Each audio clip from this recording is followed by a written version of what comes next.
하나님의 말씀 마가복음 14장 66절로 72절 말씀 되겠습니다. 마가복음 14장 66절로 72절 말씀 되겠습니다. 베드로는 아랫뜰에 있더니 대제사장의 여종 하나가 와서 베드로가 불 쬐고 있는 것을 보고 주목하여 이르되 너도 나사렛 예수와 함께 있었도다 하거늘 베드로가 부인하여 이르되 나는 내가 말하는 것이 무엇인지 알지도 못하고 깨닫지도 못하겠노라 하며 앞뜰로 나갈새 여종이 그를 보고 곁에 서 있는 자들에게 다시 이르되 이 사람은 그 도당이라 하되 또 부인하더라. 조금 후에 곁에 서 있는 사람들이 다시 베드로에게 말하되 너도 갈릴리 사람이니 참으로 그 도당이니라. 그러나 베드로가 저주하며 맹세하되 나는 너희가 말하는 이 사람을 알지 못하노라 하니 닭이 곧 두 번째 울더라. 이에 베드로가 예수께서 자기에게 하신 말씀 곧 닭이 두 번 울기 전에 내가 세 번 나를 부인하리라 하심이 기억되어 그 일을 생각하고 울었더라. 아멘. 오늘 말씀은 예수님의 예언의 말씀이 베드로의 부인 가운데 어떻게 이루어지는지 보여주고 있습니다. 베드로는 예수님에 대해서 첫 번째로 신앙 고백을 한 제자입니다. 주는 그리스도요 살아계신 하나님의 아들이니이다.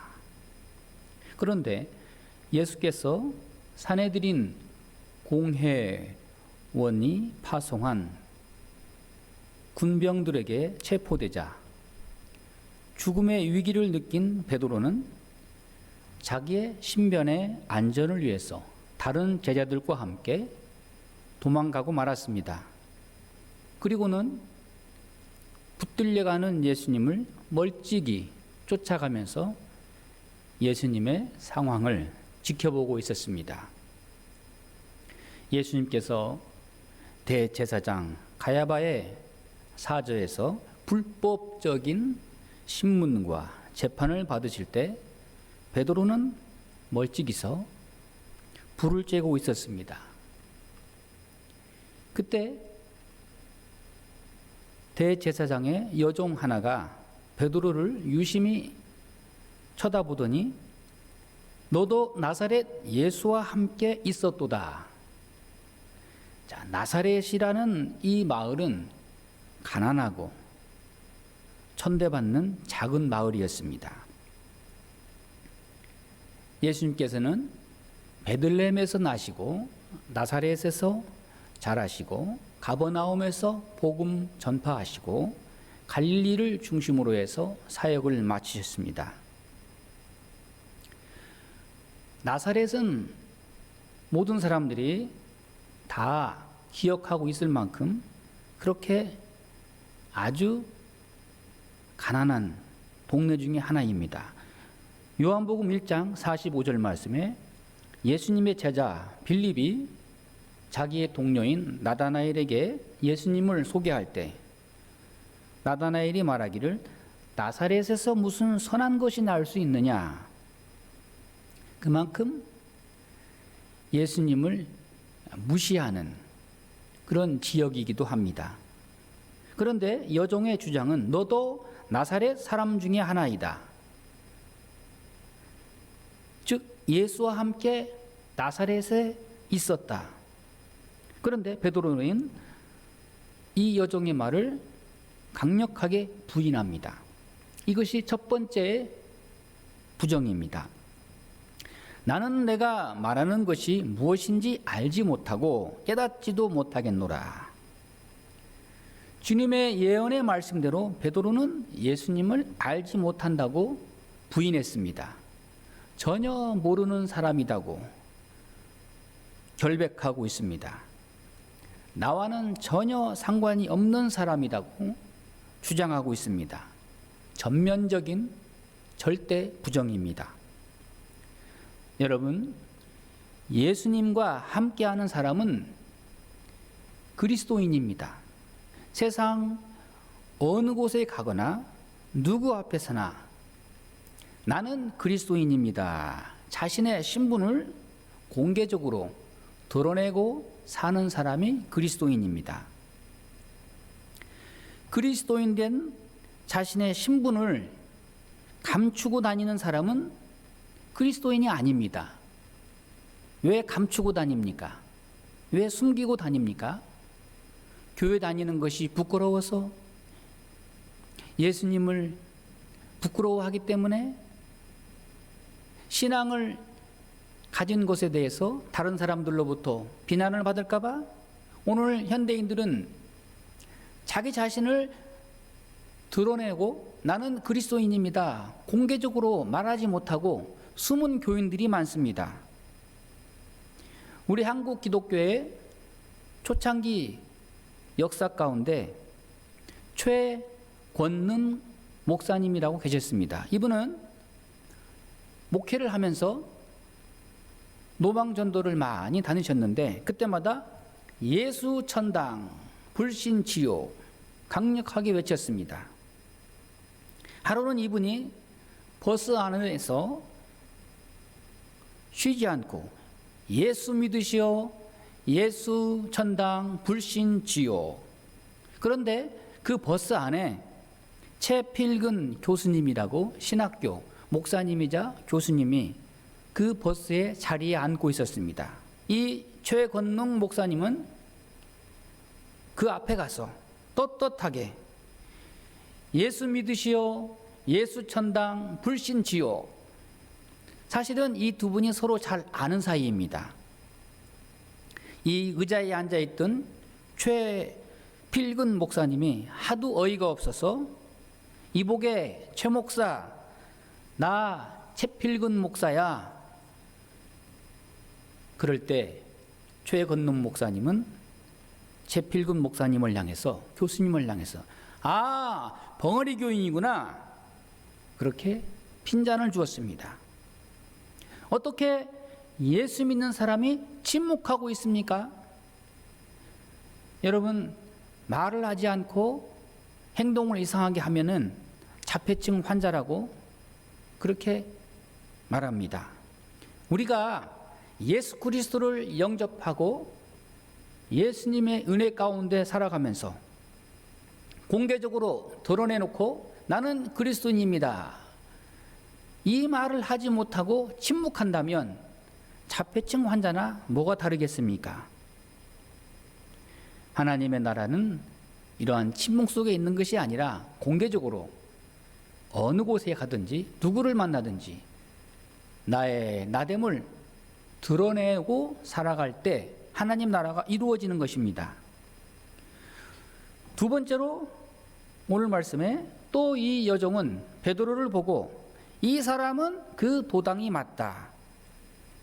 도당이라는 말은 그들의 무리에 속한 사람이다. 즉 예수님께 속한 사람이다. 예수님의 사람이다. 그렇습니다. 베드로는 예수님에 의해서 예수님의 선택을 받았고 예수님의 부름을 받은 사도요 수제자입니다. 하늘과 땅의 권세를 가지신 분, 만왕의 왕이시고 만주의 주께서 임명하신 하나님 나라의 특별한 사명을 받은 일꾼입니다. 모든 사람에게 다 알려진 제자입니다. 이런 사람을 공인이라고 말합니다. 그런데 베드로는 두 번째 부인하고 있습니다. 예수님과 3년 동안 동고동락한 가르침을 받은 베드로가 어떻게 예수님을 모른다고 부인할 수 있겠습니까? 기억이 나지 않은 것입니까? 아니면 기억하고 싶지 않은 것입니까? 바로 얼마 전에는 예수님을 결코 떠나지 않을 것이라고 장담했던 베드로입니다. 마태복음 26장 27절 말씀에 보면 베드로가 두 번째 맹세할 때, 모른다고 부인할 때 베드로가 맹세하고 또 부인하여 이르되 나는 그 사람을 알지 못하노라. 맹세했습니다. 모른다고 맹세했습니다. 예수님을 안다고 맹세해야 되는데 예수님을 모른다고 맹세하고 있습니다. 자기 자신을 예수님께서는 부인하라고 말씀하셨는데 베드로는 예수님을 부인하고 있습니다. 이처럼 자기를 과신하면 언젠가는 무너집니다. 우리는 예수님 말씀을 기억해야 합니다. 마태복음 10장 39절 말씀에 자기 목숨을 얻는 자는 잃을 것이요 자기를 위하여 자기 목숨을 잃는 자는 얻을 것이니라. 우리는 어떤 사람입니까? 우리는 예수님께 속한 사람입니다. 예수님의 사람입니다. 로마서 14장 7절 말씀을 우리가 꼭 기억할 수 있기를 바랍니다. 우리 중에 누구든지 자기를 위하여 사는 자가 없고 자기를 위하여 죽는 자도 없도다. 우리가 살아도 주를 위하여 살고 죽어도 주를 위하여 죽나니 그러므로 사나 죽으나 우리가 주의 것이로다. 우리는 영원토록 예수님의 사람입니다. 하나님의 자녀입니다.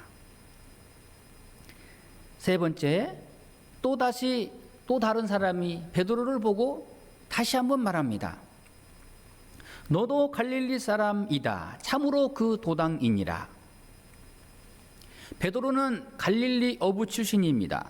그 말투가 갈릴리 사람이 분명합니다. 더 이상 아니라고 부인할 수 없는 상황입니다. 그런데 베드로는 다시 한번 오늘 본문의 말씀을 보면 이 71절 말씀에 베드로가 저주하며 맹세하되 나는 너희가 말하는 이 사람을 알지 못하노라. 예수님을 모른다고 기억나지 않는다고 그 정도가 아니라 예수님을 저주까지 하면서 맹세했습니다.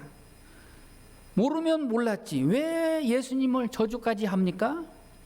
그것은 자기는 살고 봐야겠다는 자기의 주장입니다.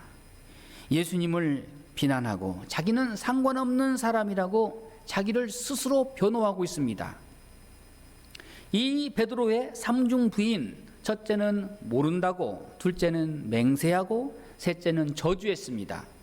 이보다 더 강력한 부정이 어디 있겠습니까? 어떻게 해서 이렇게 베드로는 나약하고 어리석고 매정한 사람이 되었을까? 그 이유는 무엇일까? 어떻게 예수님께 수제자요 신앙 고백을 한 베드로, 또 호언장담했던 베드로, 다른 사람은 다 도망갈지언정 나는 그런 일은 없을 것입니다. 그랬던 베드로가 어떻게 예수님을 3번씩이나 저주하면서 부인하고 있을까? 바로 예수님의 말씀에 답이 있습니다. 예수님께서 베드로에게 경고하면서 말씀하셨습니다. 시험에 들지 않도록 깨어 기도하라. 예수님은 겟세마네 동산에서 땀방울이 빗방울이 되기까지 밤새 기도하시고, 그리고 아버지께서 내게 주신 잔을 내가 마시지 않겠느냐. 그러나 기도하지 않는 베드로, 스스로 시험에 걸려 넘어지고 만 것입니다. 사건은 언제나 경고가 먼저 있고, 그리고 사건이 나기 마련입니다. 우리의 모든 생활 신앙이 바로 이 시험의 연속입니다. 언제 어디서나 어떤 상황에서도 우리는 항상 시험에 노출되고 살아가고 있습니다. 잠시라도 깨어 기도하지 않는다면 시험에 넘어지고 맙니다. 이 시험을 우리의 육적인 것으로, 세상의 지식으로, 정욕으로 이길 수는 없습니다. 오늘 또 우리는 예수님의 제자로서 어떻게 살아가고 있습니까? 시험을 이길 수 있는 주님의 참 제자로 우리가 깨어 있기를 바랍니다. 좁은 문으로 들어갈 수 있기를 바랍니다. 내게 주어진 십자가를 지고 주님께 갈 수 있기를 바랍니다. 베드로는 이제 오늘 말씀에 3번이나 모른다고 부인하고 난 다음에 예수님의 그 예언의 말씀대로 닭이 곧 2번 웁니다. 그 순간 베드로는 예수님의 말씀이 생각났습니다. 닭이 우는 소리에 그는 예수님의 말씀이 기억났습니다. 예수님께서 말씀하시기를 내가 닭이 2번 울기 전에 3번 나를 부인하리라. 그 말씀이 기억되어 그 일을 생각하고 울었더라. 누가복음에는 주님께서 돌이키셔서 베드로를 돌아보셨다 이렇게 말씀합니다. 주님은 불쌍히 여기는 마음으로 베드로를 다시 바라보았습니다. 주님의 눈과 베드로의 눈이 마주칠 때 닭이 2번 울었습니다. 베드로는 그 순간 주님의 말씀이 기억났습니다. 그리고는 죄책감이 들었습니다. 그리고는 그 예수님을 배신한 그 감정이 복받쳐 올라와서 회개의 눈물을 흘립니다. 그리고 대제사장의 집 밖으로 뛰쳐나갑니다. 그렇습니다. 주님은 베드로가 3번이나 부인할 때까지도 베드로를 끝까지 사랑하셨습니다. 이 사랑은 회개할 기회를 준 것으로 드러난 것입니다.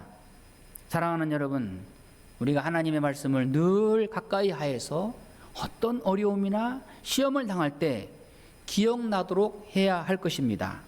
주님은 언제나 하나님의 말씀을 기억나도록 우리와 함께 하십니다. 우리가 새 사람이 되고 회개의 사람이 되는 것은 오직 주님의 말씀으로 되는 것입니다. 사랑하는 여러분, 오늘 또 나를 위하여 살아가지 말고 나를 위하여 십자가 지신 우리 예수님을 위하여 살 수 있기를 바랍니다. 그렇지 않고 끝까지 나 중심으로 살아가는 것은 계속해서 예수님을 부인하는 것입니다.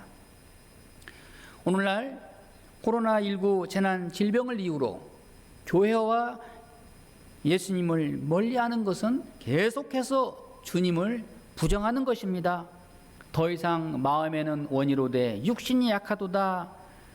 이러한 변명은 우리의 신앙생활 속에서 없어야 합니다. 주님의 나라에 가게 될 때 우리의 영원한 재판장 되신 예수님께서 하나님 보좌 우편에 서서 우리를 인정하실 것입니다. 뭐라고요? 하나님께 말씀하기를 우리 예수님은 나를 바라보시고 너를 위하여 내가 십자가를 졌느니라. 기도하겠습니다.